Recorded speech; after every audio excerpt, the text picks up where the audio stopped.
Hello, Hugh Miller here. I'm one of the owners here at H Miller Bros, and we've had lots of questions about what timbers would go with which projects, what would look good with a mid-century kitchen, what would look good with a dining table in a Japanese-inspired room, things like that. So I kind of wanted to just go through some of the options that we have been putting into projects recently and tell you a little bit about the benefits of them, the things that they're particularly good for, any special properties, and also obviously kind of what they look like. So if we started like the lightest to the darkest, because often like the tone of the timber is the thing that is particularly important for whatever the project is. It starts with things of the order like this. This is a piece of, well, it actually looks like maple, but it's not. It's English sycamore, and it's got this beautiful sort of architectural grain, which is quite fine, almost looks like it's drawn. This is really beautiful for things like drawers and for other sort of details. It's not the most robust timber, but it is quite hard, which means that it's a little bit brittle. I personally really love using this, and I think it looks really gorgeous. It's nice to put a little bit of white in with the lacquer so that you don't get yellowing in the grain. It stays that lovely sort of bleached colour. Moving up from there, this is probably the hidden gem of the wood world, I would say. This is ash. Ash is a really gorgeous timber, and it's actually a lot like oak. It has a lot of the same properties. It's particularly good for things like steam bending and for where shock loads are required into like structural applications. But for furniture and kitchens, it's just a really gorgeous light coloured timber. This is a very straight grain piece, but I wanted to show you a couple of variants on that. So if this is the sort of classic ash that you might have seen before, you may not have seen this sort of variety where you get some of the heartwood in with the ash. And I mean, you can just see how different, it almost looks like a different species, but it's actually, well, we think this is rather gorgeous. And we paired this with, on a very recent project with some olive ash, which looks a bit like this, which is a bit nuts.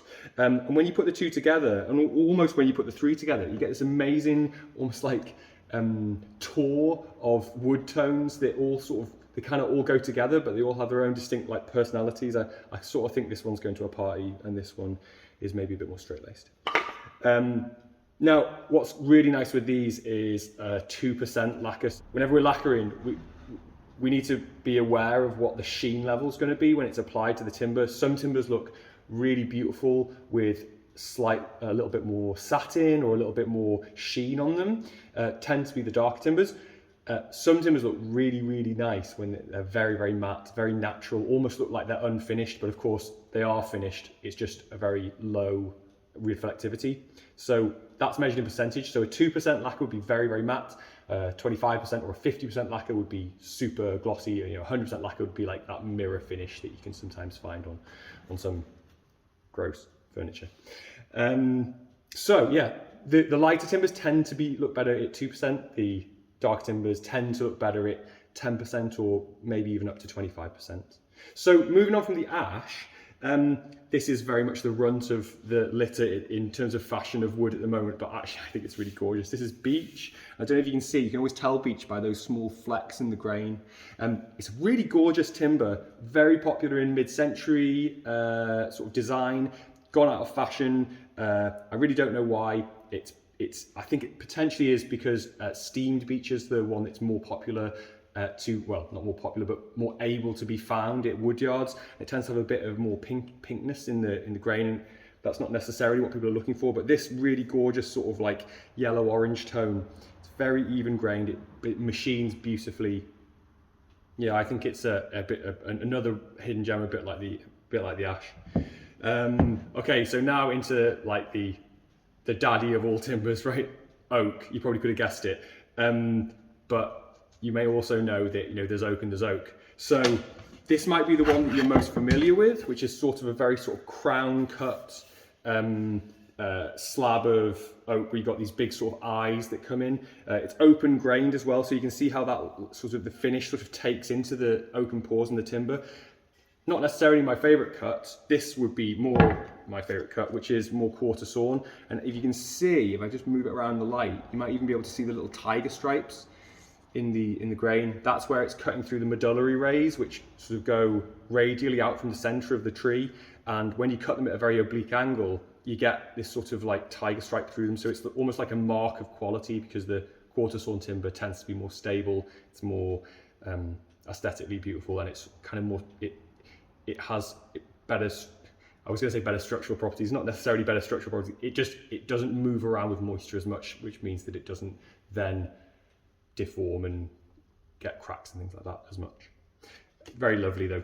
And then also, I thought I'd just show you what this is.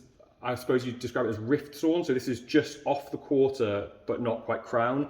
And so you sort of see, you get some of the same markings, but you also get a little bit more life in the grain. That's quite nice as well. Very different colors though. I mean, that can look really good at 10% or 25%, or right down to the 2%. It kind of doesn't really matter. Oak's like a black dress, it sort of goes with everything. So yeah, next up is maybe my favorite timber, and it's my favorite to make with. I think it looks the most beautiful. It's got a really complex grain. It's got a lot of color through it, and I'll just show you the board. It's like this. It's called English elm. Most of the boards I've cut down to show so that you can see them better on the camera, but I couldn't bear to cut this one down because it's just so beautiful. You can sort of see how, as well as the sort of straight grain that you get here, you also get this sort of knottiness around all of the sort of branch growth in the original tree. You get these streaks of like green, yellow, red, brown, all sorts going through it. And then you even get these bits of lace wood around the quarter sawn parts, which is, I suppose, my favorite. Looks amazing at all sheen levels, and is a really unique choice. You don't really get much of this kind of timber in sort of internal fitted furniture anymore, or any furniture really. And we're able to get it in small quantities, and we can do really special projects in it. And I think it's gorgeous. Next up is cherry, which is a really interesting one. This is a board of cherry. You can see that it's got a lot more sort of pinkiness in it than the elm, but it does have that fruit tree aesthetic, which is where you get this waviness in the grain, which is really gorgeous.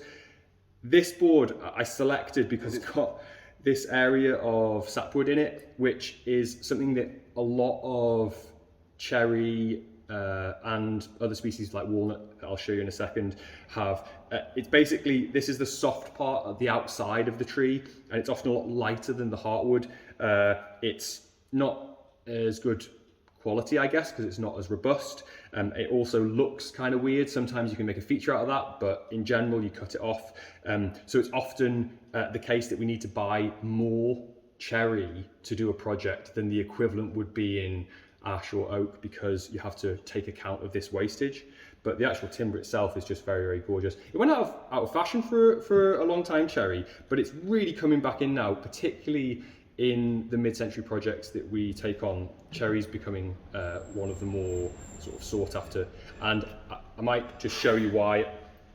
When we're checking the grain to see if we've got, you know, it's all clean, it's ready to be finished, we use white spirit. And if I just rub a little bit of white spirit on it, you'll see kind of tones that you get are just divine. And this will darken as well over time with UV. So as this ages, maybe over the first 6 months, this will get more and more sort of burnt sugar tones, that sort of classic mid-century sort of rich brown colour.